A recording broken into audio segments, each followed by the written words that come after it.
जब आप अपनी अथॉरिटी का मिसयूज करते हो ना, गलत इस्तेमाल करते हो, तब धीरे धीरे आपकी अथॉरिटी भी खोने लगती है। और यही आज हो रहा है जुडिशरी के साथ। सुप्रीम कोर्ट अपनी क्रेडिबिलिटी बहुत तेजी से खो रहा है। ये गिरावट किसी एक जजमेंट या किसी एक मामले की वजह से नहीं है, बल्कि इस पूरे रवैये की वजह से जो बार बार हिंदू आस्था के मामलों में सामने आ रहा है। हाल ही में ना सुप्रीम कोर्ट के अंदर एक प्ली सुनी गई थी। मामला था खजुराहो के जावेरी मंदिर का, जहां भगवान विष्णु की 7 फुट लंबी मूर्ति का सिर मुगल आक्रमणों के दौरान तोड़ दिया गया था, नष्ट कर दिया गया था। यह मूर्ति ना सदियों से वैसी ही पड़ी हुई है। अब वहां राकेश दलाल नाम के एक हिंदू पेटिशनर आते हैं, जो कि कोर्ट को सिर्फ इतना कहते हैं कि इस मूर्ति का रिस्टोरेशन किया जाए, क्योंकि ये मूर्ति जो है ना, हर हिंदू के लिए पवित्र है और स्वाभिमान की बात है। और जानते हो हमारे chief justice of India BR Gavai ने इस पे क्या कहा? जाओ अपने भगवान विष्णु से कहो, तुम उनके भक्त हो ना, तो कोर्ट के सामने क्यों आए हो? जाओ और प्रार्थना करो, हो सकता है वो अपना सर जोड़ ले। सोचिए, ये रिमार्क जो है ना, सिर्फ एक मजाक नहीं था, ये करोड़ों हिंदुओं की आस्था पर सीधा तंज था। और ये आयरनी है, ये जो खुद CBI गवाही है ना, ये अम्बेडकराइट बुद्धिस्ट है। तो क्या कोर्ट जो है वो ये भी कह सकता है कि अफगानिस्तान में जो बुद्ध की प्रतिमाएं तोड़ी गई हैं, उन्हें भी भगवान बुद्ध खुद अपने आप रिस्टोर कर लेंगे? देखिए बात नहीं, आई डोंट थिंक हमें भी इस तरीके से कहना चाहिए कि अफ़गानिस्तान में जो भगवान बुद्ध की मूर्ति को तोड़ा गया उसे खुद जोड़ लेंगे, क्योंकि बेसिकली हम हिंदुज़म को कंसीडर बुद्धिज़्म को कंसीडर करते हैं एक फैमिली ब्रांच ऑफ हिंदुज़म।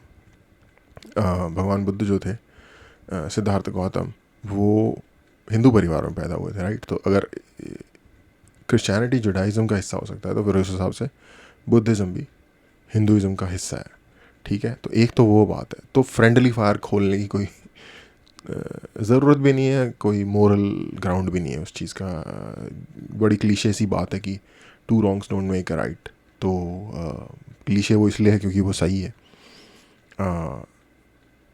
जो अगर जस्टिस जी जो हैं ये बुद्धिस्ट हैं भी, तो जस्ट बिकॉज उन्होंने हिंदुज़म के बारे में कुछ कह दिया, तो हम बुद्धिज़्म के बारे में कह के, जो लोग नॉर्मल बुद्धिज़्म को फॉलो करने वाले लोग हैं, जो उनके साथ शायद अग्री भी ना करें, हम उनको क्यों लाइक दुख पहुंचाएं? तो ये भी एक बात है। बाकी जो प्रॉब्लमेटिक चीज़ इसमें ये है कि अगर हिंदुस्तान एक डेमोक्रेसी है जहाँ पे हर किसी के राइट्स बराबर हैं और हर किसी के जो रिस्पॉन्सिबिलिटीज़ हैं वो बराबर हैं, और यहाँ पे 295 जैसी धाराएं हैं जिसके अंदर लोग धार्मिक आस्थाओं को ठेस पहुँचाने के जुर्म में जेल चले जाते हैं। मैं ये नहीं कह रहा हूँ सही है गलत है, मैं ये कह रहा हूँ कि ऐसी चीज़ एग्जिस्ट करती है। एक लड़की थी शर्मिष्ठा पन्नोली या समथिंग, उसका यही केस हुआ था, आप लोगों ने सुना होगा, रीसेंट केस है, काफ़ी उछली थी वो बात है, ऑपरेशन सिंदूर के बाद की ही बात है इनफैक्ट। तो उसको इसी आरोप में, और उसके अलावा बहुत सारे और लोगों को इंक्लूडिंग सिद्धू मूसेवाले को इन आरोप में जेल जाना पड़ा है। तो अगर एक आम व्यक्ति को धार्मिक नेगेटिव कमेंट करके लोगों की भावनाओं पे ठेस पहुंचाने पे ये कॉन्सिक्वेंस फेस करना पड़ता है, अगेन मैं कह रहा हूँ, आप उस लॉ को गलत या सही मान सकते हो, दैट्स अ डिफरेंट कॉन्वर्सेशन। तो जिन महानुभाव ने ये कमेंट किया है, फिर उनके ऊपर वही लॉ क्यों नहीं अप्लाई होता? पहली चीज़। दूसरी चीज़ ये है कि अगर one of the highest positions India के गवर्नमेंट सिस्टम में एक है सुप्रीम कोर्ट जस्टिस, 3-4 ही होते हैं बड़ी positions, home minister, prime minister, home minister, Lok Sabha का स्पीकर और सुप्रीम कोर्ट का जस्टिस और प्रेसिडेंट। ये 4-5 पोजीशंस हैं जो लाइक अपने अपने सेक्शन में टॉप की पोजीशंस हैं। अगर वहाँ बैठा हुआ एक व्यक्ति एक पूरे के पूरे ग्रुप के प्रति, या एक पूरे का पूरा ग्रुप जिस विचारधारा में आस्था रखता है उसके प्रति एक पूर्वाग्रह से ग्रसित है, ठीक है, एक इनहेरेंट हेट है उसके प्रति, जो कि उसके शब्दों से आप इजीली इन्फर कर सकते हो, तो ये कैसा, और वो उसका डिस्प्ले भी कर रहा है, उस अपनी पावर एक्सरसाइज कर रहा है, अपने उस बायस को, पूर्वाग्रह कहते हैं बायस को, जिसको नहीं समझ आ रहा, अपने उस बायस को वो एक्सरसाइज भी कर रहा है। अपनी पावर को एक्सरसाइज कर रहा है अपने उस बायस को सेटिस्फाई करने के लिए, अपने उस बायस को ओवरटली शो करने के लिए। तो ये किस तरीके की मच्छर की झांट के लेवल की डेमोक्रेसी है, ये मुझे आप बस बता दो, ठीक है। जहाँ पे डेमोक्रेसी का तो मतलब यही होता है ना कि भाई जनता का शासन। तो जनता को तो इन्होंने अपने खास जगह पे बिठाया हुआ है, क्योंकि जनता की जो विचारधारा है उसके प्रति तो इनकी ये लोग ऐसे ऐसे बातें करते हैं। लाइक फ़ैरो भी जो ना होता इजिप्ट का, जिसके बारे में बड़ा बड़ा मशहूर है कि बड़ा निर्दयी था, पता नहीं तो क्या था, वो भी ये बोलता था कि मैं डिवाइन ऑर्डेन्ड ऑर्डर की वजह से राज कर रहा हूँ, भगवान की वजह से के आदेश पे राज कर रहा हूँ। वहाँ भी इतनी हिम्मत नहीं थी राजाओं की, जिनके बारे में क्या से क्या कहा जाता है कि वो जनता को ऐसे बोल दें कि भाई तुम्हारे मतलब जो गॉड हैं उनको मैं ऐसे सर खुद क्यों नहीं जोड़ लेते अपना, ठीक है। तो ये तो बात है इस कमेंट के रिलेटेड। इवन दो मैं जिन्होंने ये पेटिशन लगाई है मैं उनकी भावना की रिस्पेक्ट करता हूँ, बट मैं अग्री नहीं करता। मुझे नहीं लगता कि उस मूर्ति को रिपेयर करना चाहिए। उसका मैं आपको उसके दो तीन रीज़न है। सबसे पहला रीज़न है कि वो एक एंटीक आर्टिफैक्ट भी है, एक रिलीजियस सिंबल होने के अलावा, और वो जिस हिस्ट्री को रिप्रेजेंट करता है, हम अगर उस पर आर्टिफिशियल रिपेयर करेंगे तो वो जो ओरिजिनल रूइंस हैं आप उसके साथ कर रहे हो खिलवाड़, ठीक है। ये पहला हिस्टोरिकल आर्कियोलॉजिकल जो मेरे अंदर का एंथुजियास्ट है वो इस चीज़ से थोड़ा सा नहीं अग्री कर रहा। दूसरा, अगर मैं एक हिंदू संस्कृति से आने वाला व्यक्ति हूँ तो मैं जानना चाहूँगा कि क्या हुआ था हिस्ट्री में, ठीक है। तो एक सिविलाइजेशनल कंटिन्यूटी की स्टोरी से को जानने वाले या उसके प्रति जो एंथुजियाज्म रखता है उस व्यक्ति के तौर पे भी मैं ये नहीं चाहता कि वो रिपेयर हो। हम उनसे बड़े मंदिर बना लेंगे, उनसे आलीशान मंदिर बना लेंगे, कोई बड़ी बात नहीं है, और बना रहे हैं और आगे भी बनाते रहेंगे। लेकिन जो हिस्ट्री में हुआ है हम उस पर मेकअप नहीं कर सकते, हमें उसको वैसे ही दिखाना चाहिए। इनफैक्ट उसे तो लाइक लिटरली ये तो होने चाहिए स्टोरी टेलिंग के म्यूजियम्स कि भाई ये हुआ था, एग्जैक्टली ऐसा था, ठीक है। हाँ, अगर आप उसको दिखाना चाहते हो कि ये ओरिजिनली ऐसा दिखता होगा तो आप उस पर 3D प्रोजेक्शंस करके दिखा सकते हो कि हाँ ये ओरिजिनली ऐसा होगा, या उसके साइड में कोई एनिमेशन करके या कुछ भी स्पेशल ग्राफिक्स का यूज़ करके दिखा सकते हो। लेकिन ओरिजिनल जैसी जैसी हिस्ट्री में चीज़ें हुई हैं उनको हमें वैसे ही प्रिजर्व करना पड़ेगा, क्योंकि हमें हमारी स्टोरी की एक यूनिकनेस ये है कि हमारी स्टोरी पत्थर पे खुदी हुई है। लिखने विखने पेपर वेपर और ताम्रपत्र गुम हो गए, इनकी तो ज़रूरत ही नहीं है हमें। हमारे पास ऐसे प्रूफ हैं जो जो दुनिया कॉन्कर करने निकले थे, वो उन प्रूफ्स को लाइक थोड़ा सा झुका भी नहीं सके, घिस भी नहीं सके उन प्रूफ्स को, और अपनी दो नंबरियाँ और अपनी हरामखोरियों के प्रूफ छोड़ के गए हैं जो हम देख रहे हैं और आने वाली जनरेशन्स देखती चली जाएगी। तो मैं इन कुछ वजहों की वजह से नहीं एग्री करता कि उसको एक्चुअली रिपेयर करना चाहिए, ठीक है। तो एक बड़े ही डिस्टॉर्टेड वे में जस्टिस गवई की बात के साथ मैं किसी और साइड से आ रहा हूँ। और जस्टिस गवई जो कि चीफ जस्टिस हैं, मैं एक नॉर्मल सा 35 साल का इंसान हूँ जिसको थोड़ा बहुत भी ज़िंदगी में, वो मेरे से बहुत ज़्यादा पढ़े लिखे भी होंगे और पता नहीं क्या कुछ होंगे, एटलीस्ट भारत ने या भारत की सरकार ने अनफॉर्चुनेटली या फॉर वट एवर रीज़न ये सोचा कि उन्हें चीफ जस्टिस होना चाहिए हमारे देश में। तो आई विल अज्यूम कि he is a learned man, smart man, you know. इस बात को वो इस तरीके से भी कह सकते हैं, नहीं भाई हिस्ट्री का पीस है, हम इसे डिस्टर्ब नहीं करना चाहते। एक हिस्ट्री है वो हम उसके ऊपर लाइक लीपा पोती करके मेकअप नहीं करना चाहते उस हिस्ट्री का। हमें कुछ भी रीज़न दिया जा सकता है और शालीन शब्दों में ये बात कही जा सकती है। ये बात कहना कि जाके अपने भगवान को बोलो कि अपना सर जोड़ लें, अब हो आप चीफ जस्टिस, अब आपके तारीफ में अगर यहाँ 4-5 बातें कर दी जाएं या कर ही रहे हैं पूरे देश में लोग, किस किस को करोगे अरेस्ट? इज्जत उतारेगी जनता फिर आपकी नंगे करके। ओ भाई जेल वेल जाने से यहाँ लोग नहीं डरते, यहाँ लोगों ने जाने दी हुई हैं 10वीं 20वीं जनरेशन में। चीफ जस्टिस बना देगी जनता अच्छी तरीके से, मुंह जब खोलते हो तो थोड़ी सी तमीज़ के साथ खोला करो, ठीक है? आप पढ़े लिखे आदमी हैं, आप समाज की एक ऊंची जगह पे बैठे हुए हैं।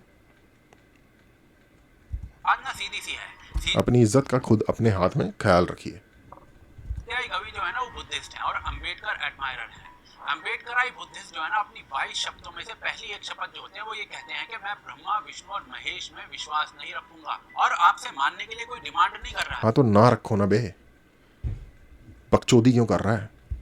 लेकिन जब आप चीफ जस्टिस ऑफ इंडिया की चेयर पर बैठे हो ना तो आपसे उम्मीद की जाती है कि आप कॉन्स्टिट्यूशन के हिसाब से चलेंगे, ना कि अपनी प्राइवेट आइडियोलॉजी के हिसाब से। भारत का संविधान ना हर नागरिक को आर्टिकल 25 से लेकर 28 तक freedom of religion, right to worship और रिलीजियस प्रैक्टिसेस के प्रोटेक्शन का अधिकार देता है।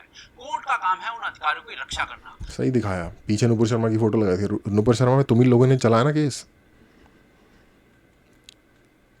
इन पे चलेगा केस, ना कि उनका मजाक उड़ाना। पेटिशनर ने ना बस रिस्टोरेशन की मांग रखी थी। कोर्ट चाहे तो हाँ कह सकती थी, चाहे फिर ना कह सकती थी, रीजनिंग दे सकती थी, आर्कियोलॉजिकल सर्वे ऑफ इंडिया को निर्देश दे सकती थी, लेकिन जुडिशियल क्लैरिटी की जगह पर सार्केज्म और मॉकरी क्यों? क्या अब कोर्ट का यही काम रह गया है? क्या अब कोर्ट के न्याय का यही स्तर रह चुका है? आप जरा इस मुद्दे को ना दूसरी तरीके से सोचिए। अगर यही कमेंट किसी मुस्लिम पेटिशन पर होता, मान लीजिए कि वक्फ अमेंडमेंट एक्ट की हियरिंग चल रही है और सीजेआई गवाही पेटिशनर से कहते हैं कि अगर अल्लाह की जमीन वापस दिलवानी है तो जाओ उससे दुआ मांगो, शायद वो अपनी जमीन वापस ले ले। कोर्ट का क्यों टाइम खराब कर रहे हो? तो पता है इससे क्या होता? आज ना पूरे देश के अंदर आउटरीच हो रहा होता, मीडिया प्राइम टाइम में चिल्ला रही होती, एनजीओ इंटरनेशनल लेटर्स लिख रहे होते, यूएन तक शिकायत पहुंच जाती, बार काउंसिल स्टेटमेंट जारी कर देते और सीजेआई को अपनी सिक्योरिटी डबल करवानी पड़ जाती। लेकिन जब वही बात हिंदुओं से कही जाती है ना तो चारों तरफ सन्नाटा फैल जाता है। कोई आउटरीच नहीं होता, कोई प्रोटेस्ट नहीं होता, कोई बार काउंसिल स्टेटमेंट नहीं दी जाती है। ये इस देश का सिलेक्टिव जब होगा तो इन्हें पता चल जाएगा अच्छे तरीके से, पर ये बात है कि फिर इनके पास करने के लिए कुछ नहीं रहेगा। मतलब भाई साहब, क्या पार्लियामेंट, क्या इलेक्शन कमीशन, सबका मजाक बनाकर रखा हुआ है इन्होंने, क्योंकि हिंदू टॉलरेंट है। और आयरनी देखिए, यही सीजेआई गवाही जो है ना वो हाल ही में उस बेंच का हिस्सा थे जिन्होंने वक्फ अमेंडमेंट एक्ट 2025 के कुछ मतलब नीचता की सोच का लेवल चेक करो। जिस देश ने तुम्हें लाइक हाईएस्ट पद पे बिठाया है, ठीक है, चलो मान लेते हैं तुम्हारे अंदर टैलेंट होगा, अबे दूसरे नहीं है क्या तुम्हारे ऐसे टैलेंटेड? भाई 150 करोड़ का मुल्क है, लाखों बंदे होंगे जो इस लेवल की कैपेसिटी रखते होंगे, पर नीच हरकतों से बाज नहीं आना। पर स्टे लगा दिया है। ये वही लॉ है जिसमें कहा गया था कि डिस्प्यूटेड एनक्रोच लैंड जो है ना वो ऑटोमेटिकली वक्फ नहीं हो सकता है, लेकिन कोर्ट ने इस मुद्दे के ऊपर जो एनक्रोचर्स है ना उनको राहत दे दी है और मेजोरिटी समुदाय जो है उसकी आस्था पर चोट कर दी है। ये दोगलापन साफ दिखाता है कि भारत के अंदर दो नियम चलते हैं। असल फर्क यही है, मुस्लिम्स के पास स्ट्रीट पावर है और इसी वजह से आप सीजेआई को इस्लाम के लिए ऐसे स्टेटमेंट देते हुए नहीं सुनोगे, क्योंकि मुस्लिम समुदाय जो है ना अपनी क्योंकि फटती है ना उनकी, और तारीफ करनी चाहिए भाई। मुस्लिम्स की तारीफ करो इस बात के ऊपर कि they restore their respect, they keep their respect for whatever they stand for. उस चीज़ की वो रिस्पेक्ट रखते हैं। यानी कि हिंदू जो है ना इस देश में वो बस नकली है भाई, नकली हैं, ठीक है? तो कोई भी आपको मुस्लिम मिले ना ये कहते हुए कि भाई मतलब हम ज़्यादा वो हैं, तो यानी कि वो हैं, वो ज़्यादा। देखो आपका कमिटमेंट किस लेवल का है वो आपके सेक्रीफाइस के ऊपर डिपेंड करता है कि किस लेवल का सेक्रीफाइस करने के लिए आप तैयार हो। तो वो जो ये स्ट्रीट पावर या जो मर्जी है आप कह के उनका आप मजाक उड़ाओ, लेकिन वो सेल्फ सेक्रीफाइस करने के लिए तैयार है, ठीक है? आप नहीं हो तो आपको पड़ रही हैं गालियाँ। ऐसे ऐसे इंटेलेक्चुअल बौने देश के इन पदों पे बैठे हुए हैं और ऐसी ऐसी मुंह से हग रहे हैं लोगों के आगे, तो क्या करें वो? को सड़क पर एनफोर्स कर देते हैं, प्रोटेस्ट करते हैं, दंगे करते हैं, धमकी दे देते हैं और इसी कारण से उनकी धमकी को ना तुरंत सीरियस मान लिया जाता है। और इसके ना अनेकों एग्जांपल सामने हैं। नुपुर शर्मा केस, एक टीवी डिबेट में भगवान शिव के ऊपर बोली गई अभद्र टिप्पणी के जवाब देते हुए नुपुर शर्मा ने कुछ कहा था अपने को पैनलिस्ट से, वो भी, और उसके प्रोवोकेटिव सवालों का जवाब दे दिया था। और इसके बाद एक भीड़ जो थी सड़कों पर उतर आई थी, सड़कों पर आग लगा दी गई थी, कन्हैया लाल जैसे निर्दोष लोगों की हत्या कर दी गई थी और सुप्रीम कोर्ट ने पता किसे दोषी ठहराया था? हत्यारों को नहीं, नुपुर शर्मा।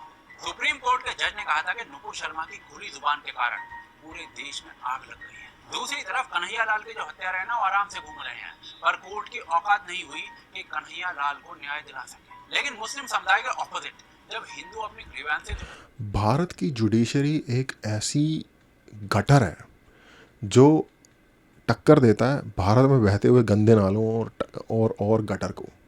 पूरे हिंदुस्तान में एक बंदा ऐसा दिखा दो जो इस बात से संतुष्ट हो कि मेरे साथ कोई गलत नहीं हो सकता, अगर होगा तो मैं कोर्ट चला जाऊंगा और सॉल्व हो जाएगा मामला और मुझे न्याय मिल जाएगा। 150 करोड़ में एक पूरे हिंदुस्तान में घूमोगे एक बंदा नहीं मिलेगा ऐसा जिसके पास पावर है, वो जो मर्जी करके बच के निकल जाता है। पोर्शे का केस याद ही होगा हर किसी को, 2 बंदों को सड़क पर उड़ा दिया, इलीगली ड्राइव कर रहा था, एज भी नहीं थी ड्राइव करने की, लाइसेंस भी नहीं था, लेटर लिख के निकल के चला गया, ऐसे लिख के, ठीक है। और टेलर जिसने एक पोस्ट की थी उसको आगे लोगों ने गर्दनें उतार दी। और ये हिजड़ा लेवल का जो जस्टिस सिस्टम है ना हमारे देश का, इससे वो उस पर जस्टिस नहीं दिया गया आज तक। उस पर जो मूवी बन रही है ना उसको बैन करने की कोशिश इन्होंने ज़रूर की है। तो कोर्ट में जाते हैं, कॉन्स्टिट्यूशनल रेमेडीज ढूंढते हैं, पिटीशंस दाखिल करते हैं, इंस्टीट्यूशंस पर भरोसा करते हैं, और उन्हें मिलता क्या है? उनकी आस्था का मजाक। ये बहुत ही डेंजरस मैसेज दिया जा रहा है कि जो एग्रेसिव होगा उसकी बात सुनी जाएगी, जो कानूनी रास्ते से आया जाएगा उसका मजाक उड़ाया जाएगा। सीजेआई की ये बात कि जाओ और अपने भगवान से कहो, ये बात लॉजिकली एब्सर्ड है। अगर डिवाइन इंटरवेंशन ही सॉल्यूशन है तो कोर्ट की क्या जरूरत है भाई? क्या ये लॉजिकली जस्टिफाइड है कि कोर्ट जो है वो हिंदुओं से फाइनेंशियल डिस्प्यूट्स के मामले में ये कहने लग जाए कि जाओ देवी लक्ष्मी से प्रार्थना करो, या फिर किसी क्रिश्चियन समुदाय के व्यक्ति से ये कहने लग जाए कि भाई जाकर जीसस से दुआ करो, या किसी मुस्लिम से कहे कि भाई अल्लाह से रहमत मांगो? लेकिन ऐसा ना कभी नहीं होता है। मौकरी सिर्फ हिंदुओं के लिए रिजर्व्ड है, और यही हिंदू फोबिया है जिसे नॉर्मलाइज किया जा रहा है। जब देश का चीफ जस्टिस खुलेआम हिंदू फेथ का मजाक उड़ाता है तो मैं नहीं लूँगा ये लॉन्ग टर्म फोबिया होता है किसी चीज़ से डरना। ये लोग नफरत करते हैं, ये लोग मौकरी कर रहे हैं, ये लोग इंटेलेक्चुअलिज्म के फेक इंटेलेक्चुअलिज्म के पहाड़ पे बैठे हुए घमंड में चूर हैं, तब ऐसी बातें करते हैं। ये कोई फोबिया नहीं है। ज़रूरी नहीं है कि मुस्लिम ने अगर फेक टर्म बना रखी है इस्लामोफोबिया तो हम भी उसी तरीके की एक फेक टर्म अपने लिए बना लें। हमें सच बोलना चाहिए। पूरा इकोसिस्टम जो होता है ना उसको लाइसेंस समझ लेता है। एकेडमिक्स, मीडिया, इंटेलेक्चुअल्स सब कॉन्फिडेंटली हिंदू आस्था का मजाक उड़ाने लग जाते हैं। और इसीलिए ना आखिर में मैं सीजीआई से बस इतना ही कहना चाहूंगा कि आपका पर्सनल बिलीफ जो भी हो, लेकिन सीजीआई की चेयर पे जब आप बैठे हो ना तो आपको पूरे देश के बिलियंस ऑफ हिंदूज के फेथ का मजाक उड़ाने का कोई हक नहीं। जब आप उस चेयर पर बैठे हो ना तो आपके पर्सनल बिलीफ्स इररिलेवेंट है। वहाँ आपका पहला कर्तव्य है कॉन्स्टिट्यूशन। असल में हिंदू जवाब नहीं देते क्योंकि वो कल्चर्ड है, लेकिन याद रखिए कल्चर्ड नहीं है, फट्टू हैं, और वो अपने अपने काम से मतलब रखते हैं, ठीक है। उनको जुगाड़ लग जाए, कोई पैसे बन जाए कहीं से, इन चीज़ों में ज़्यादा तगड़ा इंटरेस्ट है। फट्टू बने को कल्चर बोल के मेरा दिमाग मत चाटो यार, ये बकवास बहुत सुन रखी है। ये चेयर जिस पर आप बैठे हो ना ये परमानेंट नहीं है। ये पावर जो है ना वो कॉन्स्टिट्यूशन ने दी है, उसी कॉन्स्टिट्यूशन ने जिसने भगवान विष्णु, ब्रह्मा और महेश, दुर्गा, इनके अरबों भक्तों को भी अधिकार दिए हैं। भगवान विष्णु की शक्ति में हिंदुओं की आस्था है, करोड़ों हिंदुओं की प्रार्थना कभी व्यर्थ नहीं जाएगी। लेकिन भाई साहब जब तक वो दिन नहीं आता ना तब तक कम से कम आप तो अपने पद की मर्यादा को निभाइए और चीफ जस्टिस की तरह बिहेव करिए। जुडिशरी की क्रेडिबिलिटी जो है ना वो ऑलरेडी गिर रही है, करोड़ों केसेस पेंडिंग है, कोलेजियम सिस्टम जो है ऑलरेडी सवालों के घेरे में है। ऐसे में भगवान विष्णु का मजाक बनाकर जुडिशरी को इतना रसातल में मत लेकर जाइए कि लोग कोर्ट जाना छोड़ दें। भगवान विष्णु तो कर लेंगे उन्हें जो करना है, वो तो चलो ब्रह्मांड की मालिक है, और वो ऐसे नहीं करेंगे कि इन जैसों के या मेरे जैसों के, आप जैसों के समझ में आ जाए। लेकिन चीज़ें अपने तरीके से हो जाती हैं। हमें जब वो करते हैं तो वो भी हमारे ही थ्रू करते हैं। तो जो होने वाली चीज़ होगी, जो उनकी मर्ज़ी में होगी या जो सही चीज़ होगी वो होगी। मुझे हैरानी होती है कई बार कि किस लेवल की या तो घमंड है लोगों के अंदर, क्योंकि भाई बैठे हुए हैं राजा वाली पोजीशन पे, है नहीं वो वजह सर राजा बनना है, तो ये राजा बन चुके हैं तो राजा ही की तरह बिहेव कर रहे हैं, ठीक है। पर ऐसे राजाओं के सर भी काट दिए जाते हैं, जैसे लुई 16 के काट दिया गया था। तो इनको ये भी पता नहीं इन्होंने हिस्ट्री पढ़ी है कि नहीं पढ़ी, पर पढ़ी भी होगी तो ह्यूब्रिस होता है ना, जब पावर में बंदा अंधा हो रखा होता है तो ह्यूब्रिस होता है, उसे नज़र नहीं आ रहा होता कि साला सामने भी इंसान है, चींटियाँ नहीं है।